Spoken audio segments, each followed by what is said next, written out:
ఓం నమో వెంకటేశాయ. 2026వ సంవత్సరము శ్రీ పరాభవనామ సంవత్సరానికి సంబంధించి కుంభరాశి అక్వేరియస్ ఇంగ్లీష్లో ధనిష్ట 3-4, శతభిషం 1-2-3-4, పూర్వభద్ర 1-2-3, ఆదాయం 2, వ్యయం 8, రాజపూజ్యం 4, అవమానం 2. సో ఈ సంవత్సరం కుంభరాశి వారికి ఎలా ఉండబోతా ఉంది అంటే, ఏలినాటి శని చివరి అంకలో 3వ అంకలో ఉంది. సో శని, రాహువు, కేతువు, గురువు నలుగురు కూడా చెడు ఫలితాలను ఇస్తూ ఉన్నారు. జాగ్రత్తగా ఉండండి. 100కి 95% నెగిటివ్ ఫలితాలు మీకు ఉండబోతా ఉన్నాయి. స్త్రీలకు మరీ ముఖ్యంగా మానసికమైన ఇబ్బందులు, గర్భసంచికి సంబంధించిన సమస్యలు, థైరాయిడ్ సమస్యలు చాలా ఎక్కువగా ఉంటాయి.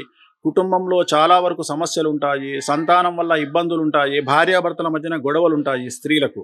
అలాగే విద్యార్థులకు చెడు సావాసాల వల్ల సమస్యలు, అలాగే మార్కులు తక్కువగా రావడం అనేటువంటిది ఈ సంవత్సరం ముఖ్యమైన విషయము. వీసాలు రిజెక్ట్ అవుతాయి. సో జనవరి 1 నుండి జాగ్రత్తగా ఉండండి. వాహన ప్రమాదాలు గోచరిస్తూ ఉన్నాయి. నలుపు రంగు వాహనాలకు దూరంగా ఉండండి. అలాగే అగ్ని ప్రమాదాలు, ఇంట్లో చోరభయం కనిపిస్తూ ఉంది. విలువైన వస్తువులను పోగొట్టుకుంటారు విద్యార్థులు కానీ ఉద్యోగస్తులు కానీ.